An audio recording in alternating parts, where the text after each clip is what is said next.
الحمد لله حمدا كثيرا طيبا مباركا فيه، الذي يحب التوابين ويحب المتطهرين، وأشهد أن لا إله إلا الله وحده لا شريك له، وأشهد أن محمدا عبده ورسوله وعلى آله وصحبه وسلم. أما بعد، يقول تبارك وتعالى: أعوذ بالله من الشيطان الرجيم. شهر رمضان الذي أنزل فيه القرآن هدى للناس وبينات من الهدى والفرقان، فمن شهد منكم الشهر فليصم، ومن كان مريضا أو على سفر فعدة من أيام أخر، يريد الله بكم اليسر ولا يريد بكم العسر، ولتكملوا العدة ولتكبروا الله على ما هداكم ولعلكم تشكرون. Ndugu zangu Waislamu, miongoni mwa neema ya Ramadhani ambayo tuko ndani yake na katika fadhila zake ni hii mwezi wa Ramadhani, ndio mwezi ambaye Qur'ani iliteremshwa ndani yake.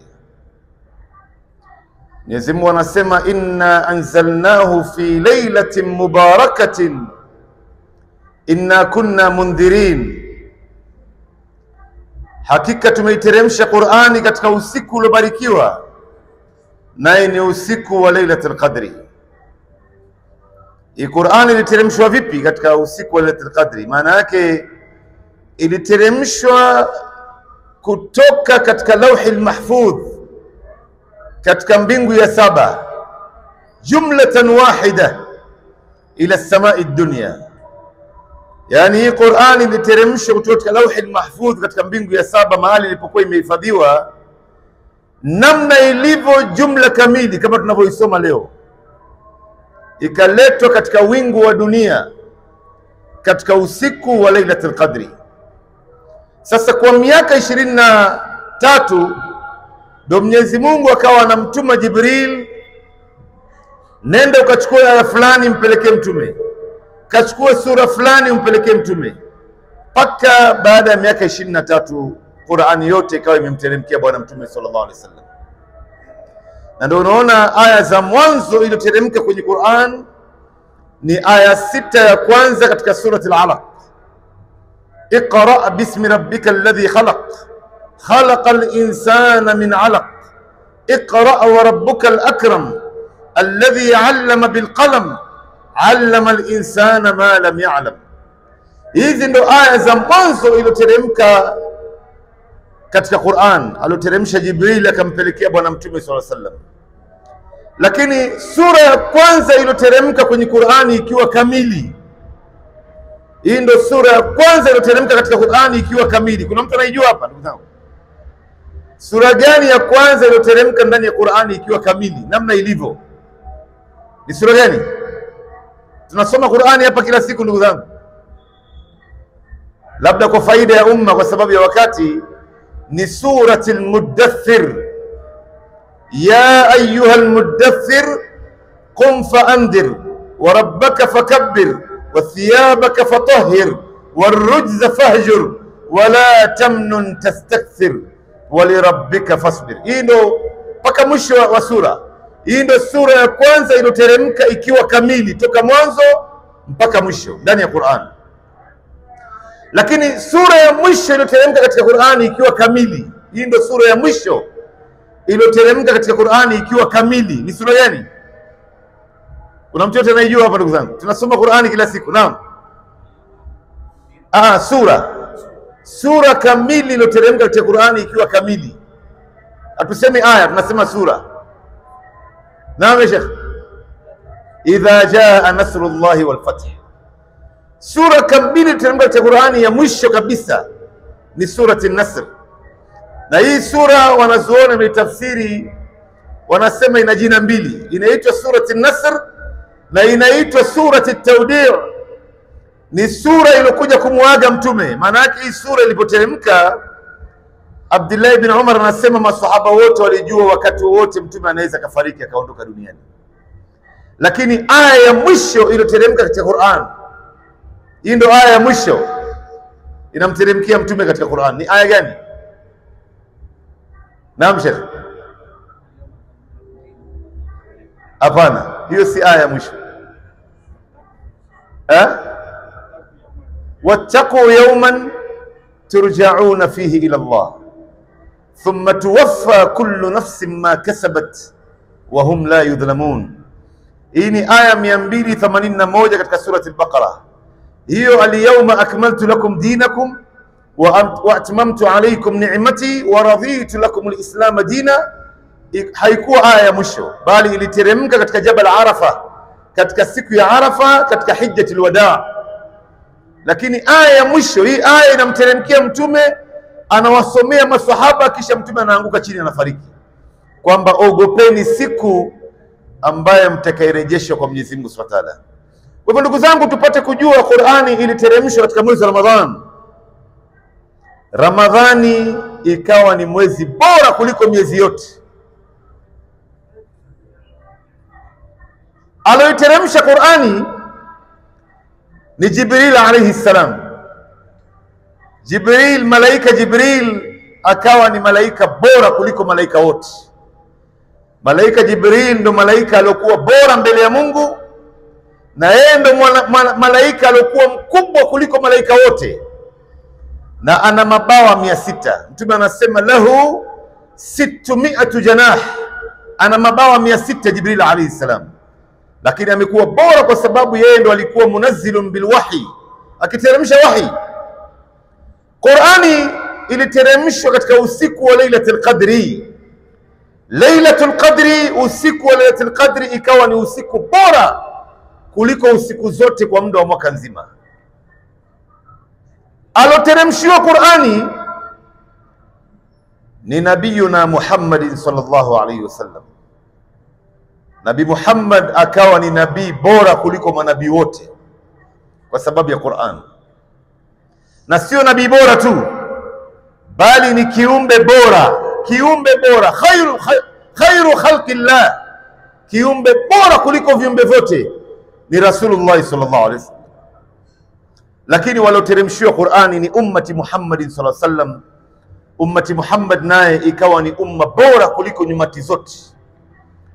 Sisi ndo nyumati ambayo tumekuja mwisho, na ndo tumekuwa umma uliokuwa bora kuliko umma wote, na siku ya kiyama ummati Muhammad ndo utakuwa ni umma waliokuwa na watu wengi. Ndio Mtume anasema tanakahu takthuru fa inni mubahin bikumul umma yawm alqiyama, oaneni ili mpate kuwa wengi, kwani mimi Mtume nitajisifu na kujifakhiri mbele ya Mungu siku ya kiyama kwamba mimi ndo ambaye na umma ambaye ni wengi. Sasa ndugu zangu Waislamu, mimi na wewe naye tukiikaribia Qur'an na tukaifanya Qur'ani ndo mwenza wetu, ndo rafiki yetu, tutakuwa ni watu bora kuliko watu wote. Wallahi mimi nimetembea katika safari yangu ya da'wa hii, tumetembea sehemu nyingi sana. Sijawahi kumuona mtu aliohifadhi Qur'ani anapata tabu hapa duniani, sijawahi kuona hiyo. Bali aliohifadhi Qur'ani wengine hata kuandika jina yao hawajui, lakini wanawasimamia watu ambao wamesoma ma university na madigrii ya MA na BA wako chini yake huyu bwana. Ndio Mtume sallallahu alayhi wasallam anasema katika hadithi ambaye imo ndani ya Sahih Muslim, Mtume anasema yarfa'illahu bihadha alkitab aqwaman wa yadh'u bihi al-akharin. Mwenyezi Mungu anawainua watu kutokana na hichi kitabu cha Qur'an, anawainua watu cheo chao kutokana na Qur'an, na anawaangusha wengine ambaye labda waliidhalilisha Qur'an. Unajua sisi wengi wetu hapa ndugu zangu tunaona Qur'ani hakuna mahali itampeleka mtu. Hata mtu leo ana watoto 5 wa 6, anawapangia mambo ya dunia tu, ambapo hii hajakatazwa katika dini yake. Hujakatazwa wewe kuwapangia watoto wako maisha yao ya dunia, Mwenyezi Mungu anasema wala tansa nasibaka minad dunya, wala usisahau sehemu yako ya dunia. Naye ni mtu kufanya kazi, kutafuta riziki ya halali, kupanda kushuka, kwenda juu na chini, hajakatazwa hii. Sasa unamkuta mzee ndani ya nyumba ana watoto 5 wa 6, anaanza kuwapangia maisha. Huyu mtoto wangu wa kwanza nataka awe daktari, ambapo ni sawa kabisa hiyo. Huyu wangu wa pili inshallah atakuwa mwalimu. Wa tatu atakuwa nurse, mkunga ambaye atakuwa anazalisha wanawake wenzake. Huyu wa 4 atakuwa rubani wa ndege, atakuwa ni pilot. Na huyu wa 5 atakuwa ni engineer. Lakini wale ambao wanaofikiria katika watoto wangu 5 hawa, jamani, angalau huyu mmoja ama hawa wawili nitawahifadhisha Qur'an. Hawa ni wachache sana miongoni mwetu, ndugu zangu, kuonesha wazi tumefadhilisha vitu vingine kuliko Qur'an. Na hii Qur'ani ndio itamsaidia huyu mtoto wako hapa duniani na itamfuata kaburini kwake na mpaka akhera, na saa nyingine ndio itakayekuwa sababu yeye kuingia janna na kuwaingiza nyinyi vile vile peponi. Lakini hii nyingine yote ambayo umemfundisha huyu mtoto wako ambaye ni ya halali, hujakatazwa, upate kujua kwamba ni ya hapa duniani. Kama mtu kuwa pilot, yeye ni rubani wa ndege, anaendesha ndege, upate kujua kwamba hakuna tofauti ya mtu kuendesha ndege na kuendesha gari. Wanasema wanasayansi, hii ni chombo na hii ni chombo. Hii ni ya duniani hapa, atakuja kuiacha hapa, akiwa ni daktari, akiwa ni mwalimu, akiwa ni injinia, lakini Qur'ani itampeleka na atakalia juu. Leo ndugu zangu, ni sifa kubwa sana katika ulimwengu huu mtu yoyote kusikia au kuambiwa kwamba imamu wa msikiti fulani ni mtoto wa fulani. Sisi ndio ambayo tumeidhalilisha Qur'ani, tunaona hakuna mali tampeleka mtu lakini wallahi ukisikia kwamba mtoto wa fulani anaiswalisha katika msikiti fulani ni mtoto wa fulani, hiyo sifa ni kubwa kuliko mtu kuambiwa mtoto wa fulani ndo anaendesha ndege ya kampuni fulani. Hauwezi kulinganisha hizi vitu viwili, pamoja na kwamba ile ni halali na hii vile vile ni sawa, lakini daraja yake hazilingani. Ni sawa na mbingu na ardhi. Ni sifa kubwa ndugu zangu leo duniani mtu kuambiwa anayesomesha maalimu wa madrasa fulani ni mtoto wa fulani, anayeswalisha tarawih katika msikiti fulani ni mtoto wa fulani.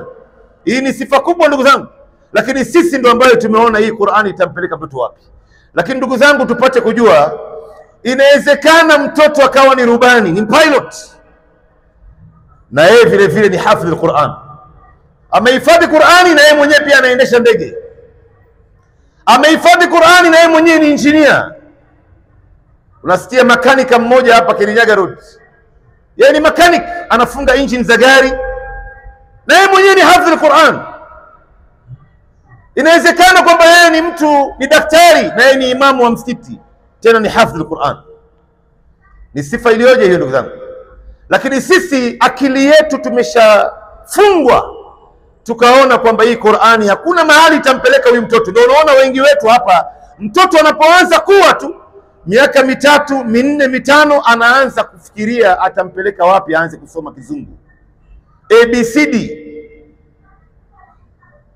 Hakuna anayefikiria miongoni mwetu huyu mtoto bado miaka 5 mtaka aende akaisomee Qur'ani, alafu mambo ya haya mengine yatakuja.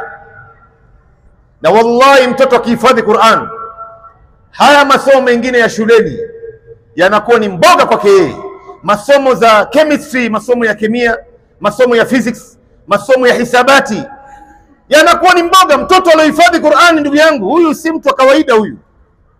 Ikiwa ameweza kuhifadhi Qur'ani, masomo mengine haya kwake yeye itakuwa ni mboga kwake yeye. Ndio unamkuta mtoto alikuwa standard 2, mzazi wake anamtoa anampeleka katika hifadhi al-Qur'an, anahifadhi Qur'ani miaka 2, anasoma tafsiri, anaanza kusoma elimu zingine katika dini. Akimaliza ni miaka 4 au 5 imepita, anarudi shuleni, anafanywa interview. Alipotoka alikuwa standard 2 Mwalimu anasema huyu mwanafunzi anafaa kuwa standard 7. Ili kwanza akili yake si kawaida huyu. anavyoshika mambo, la haula wala quwwata illa billah. Wallahi, mtu yoyote anahifadhi Qur'ani anakuwa ni mtu tofauti.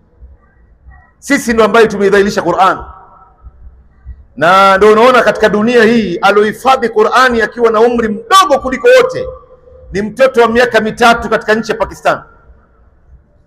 Jina lake limewekwa katika Gillette World Book of Records, ni katika miujiza ya ulimwengu. Maana inakuwaje mtoto wa miaka 3 huyu aweze kuhifadhi Qur'an? Tena anasoma Qur'ani kama ambaye anacheza tu, anaangalia hivi, anashika vitu anacheza nayo, lakini anavotoa zile makharij alhuruf na zile ahkamu tajwid na zile ayatun mutashabihat, zile aya ambaye zinafanana ndani ya Qur'ani, anavoziweka mahali pake, ulimwengu imeshangaa. Imekuwaje ndugu zangu? Lakini mtu mzima aliohifadhi Qur'ani akiwa na umri mkubwa sana duniani ni mwanamke katika nchi ya Syria, ana umri wa miaka 75. Amehifadhi Qur'ani kwa miaka 6, 75 years old ndugu zangu. Jina lake vile vile limewekwa katika Gillette World Book of Records, ni katika miujiza ya ulimwengu. Mtu mzima kama huyu, wakati akili yake sasa hivi imeshachoka, ana mawazo mengi, ana fikra nyingi, ana matatizo mengi, vipi ameweza kuhifadhi Qur'an? Ndugu yangu, ikiwa mtoto mdogo wa miaka 3 ameweza kuhifadhi Qur'an, na mtu mzima wa miaka 75 na ameweza kuhifadhi Qur'an, wewe ambaye bado ni kijana mdogo, wewe bado ambaye una akili timamu, wewe ambaye ni mtu mzima na afya zako na akili yako, vipi tena unashindwa hata kusoma Qur'an? Wengine wetu hapa hata kusoma Qur'ani hawajui, wacha kuhifadhi ndugu zangu. Na ndio unaona Mwenyezi Mungu Subhanahu wa Ta'ala alipotaja ndani ya Qur'ani, atakapomshtakia Mwenyezi Mungu siku ya Kiyama, atamwambia Mwenyezi Mungu, waqala ar-rasul ya rabbu inna qaumi ittakhadhu hadha al-Qur'ana mahjura. Mtume atamshtakia Mwenyezi Mungu siku ya Kiyama, atamwambia, Mola wangu, jamani, watu wangu waliihama hii Qur'an, waliona hii Qur'ani hakuna mahali tampeleka mtoto wake, hakuna mahali mwisho wake, hata akihifadhi Qur'ani atabakia kurandaranda ovyo, hakuna kazi, atabakia kwenye maalimu wa madrasa, atabakia kwenye imamu wa msikiti. Kumbe hii ni sifa kubwa ndugu zangu. Ndio Mtume anasema, khairukum man ta'allama al-Qur'ana wa 'allama, mbora wenu ni yule aliyejifundisha Qur'ani kisha kaifunza. Huyo ndo mbora kuliko watu wote. Lakini Imam Ibn Taymiyyah katika Fatawa al-Kubra alipokuwa na tafsiri aya waqala ar-rasul ya rabb inna qaumi ittakhadhu hadha al-Qur'ana mahjura, Mtume atakapomshtakia Mwenyezi Mungu, Mola wangu, watu wangu waliihama hii Qur'an. Watu walioihama Qur'ani ni watu aina 4. Sikizeni kwa makini sana ndugu zangu. Ikiwa wewe ni mmoja wao, una sifa moja wapo katika masifa manne haya, upate kujua Mtume atakwenda kukushtaki mbele ya Mungu siku ya Kiyama. Mtu wa kwanza ni mtu ambaye asiyejua kusoma Qur'ani kabisa. Hajui, imma amesilimu au amezaliwa ndani ya dini, basi amebakia kama ni Muislamu tu yupo, lakini Qur'ani hajui kusoma. Hii ni msiba mkubwa ndugu zangu. Wewe utakuwaje Muislamu wa sawa ikiwa Qur'ani hujui kusoma? Utakuwaje Muislamu wa sawa? Ndio unaona Imam Ahmad bin Hanbali anasema, al-Qur'an huwa ar-ruhu alladhi yuharriku al-umma. Qur'ani ndio roho ambayo inaipeleka hii umma mbele. Bila Qur'ani sisi sote hapa ni mayit, tumeshakufa. Unamwona mtu anaishi, anapanda, anashuka, anakula, analala, anaenda, anarudi, anatoa jasho, lakini ni maiti, hiyo inatembea katika ardhi. Maiti. Wewe hata ibada zako itakuwa ni ibada ya tabu ndugu zangu. Na wallahi kwa mtu mzima mwenye akili zake timamu kujifundisha kusoma Qur'ani, mwezi mmoja ni nyingi, utakuwa ushajua kusoma Qur'an. Mwezi mmoja ni nyingi, Qur'ani utakuwa ushajua kuisoma. Na alhamdulillah leo wallahi hatuna sababu hapa. Misikiti nyingi hapa zinafundisha Qur'ani bure. Enda hapa Jamia Mosque, wana crash course ya kuwafundisha watu ambao wamesilimu na wale wasiojua kusoma Qur'an, hata ikiwa wamezaliwa ndani ya dini, bure. Tena wanakupa mpaka transport ya kwenda nyumbani na kurudi. Unataka nini tena zaidi ndugu zangu? Msikiti wa Majengo, msikiti wa Hidayah, msikiti wa Abubakar pale Isli, zote zinafundisha Qur'ani bure. Ndugu zangu, unataka nini tena zaidi? Ni wewe mwenyewe. Mtu wa pili, naona wakati ushanikata. Mtu wa pili ambaye ameihama Qur'an ni mtu ambaye anayejua kusoma Qur'ani lakini hasomi Qur'an. Akifunguliwa Qur'an mahali popote anasoma, lakini inapita siku hajawahi kusoma Qur'an, inapita wiki, inapita mwezi, inapita miezi. Huyu naye ni miongoni mwa watu walioihama Qur'an. Kuna baadhi yetu sisi hapa tunasoma Qur'ani Ramadhani mpaka Ramadhani. Kuna wengine hawasomi Qur'ani mpaka mtu afe, wanangojea mpaka mtu afe sasa ndo achukue Qur'ani kumsomea maiti. Na Qur'ani asomee maiti bana. Qur'ani inasomewa watu ambao wako hai. Mwenyezi Mungu amethibitisha haya ndani ya Qur'ani, akasema liyundhira man kana hayyan wa yahiqqa alqawlu ala alkafirin. Hii Qur'ani imeletwa ili kuwaonya watu ambao wako hai, sio mtu ashakufa. Haiwezi kumsaidia hii. Yule ambaye yuko hai ndo akisoma hizi aya ataathirika nazo, atarudi nyuma, ataacha mabaya ambayo anayafanya.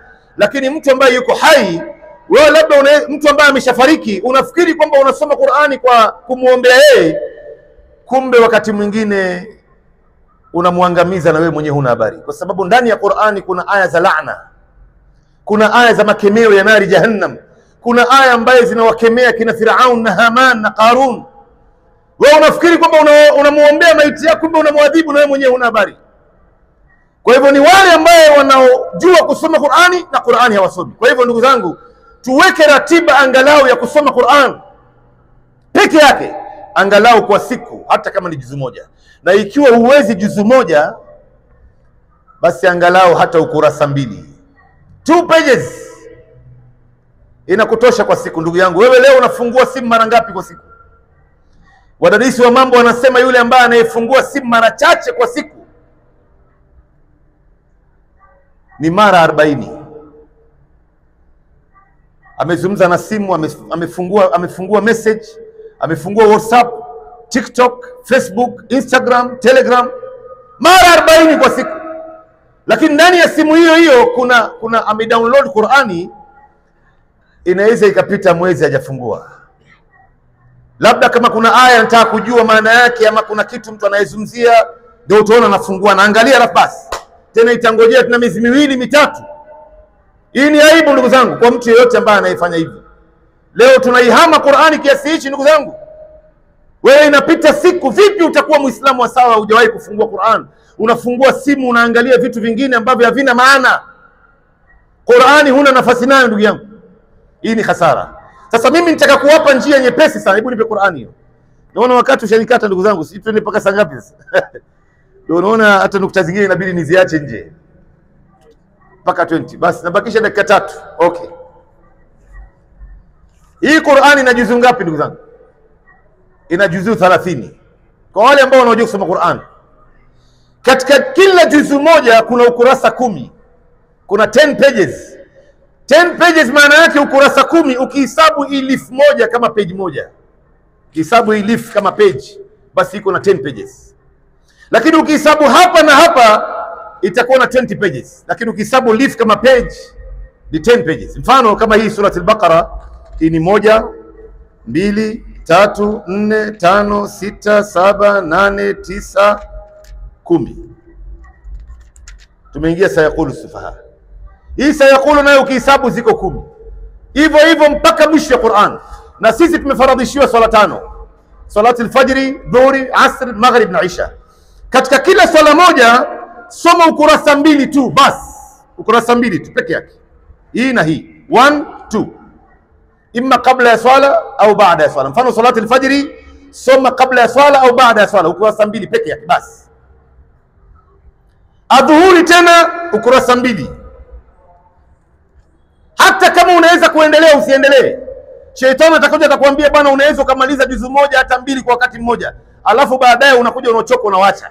Fanya kitu kidogo na udumu ndani yake. Hiyo ndio ambayo inapendeza mbele ya Mungu. Mtume anasema ahabbul a'malu ila Allah adwamuha wa in qalla. Matendo ambayo yanapendeza mbele ya Mungu ni yale yenye kudumu hata kama ni chache. Kwa hivyo soma ukurasa 2 peke yake inakutosha wewe kwa kila swala. Alasiri kabla ya swala au baada ya swala soma 2. magharibi 2, ishai 2, unakuwa umemaliza juzu moja kwa siku. Kwa mwezi utamaliza Qur'ani nzima, na kwa mwaka utamaliza mara 12. Na kwa watu ambao wana uzoefu wa kusoma Qur'ani, hii ukurasa 2 hata dakika 5 haifiki hata dakika 5.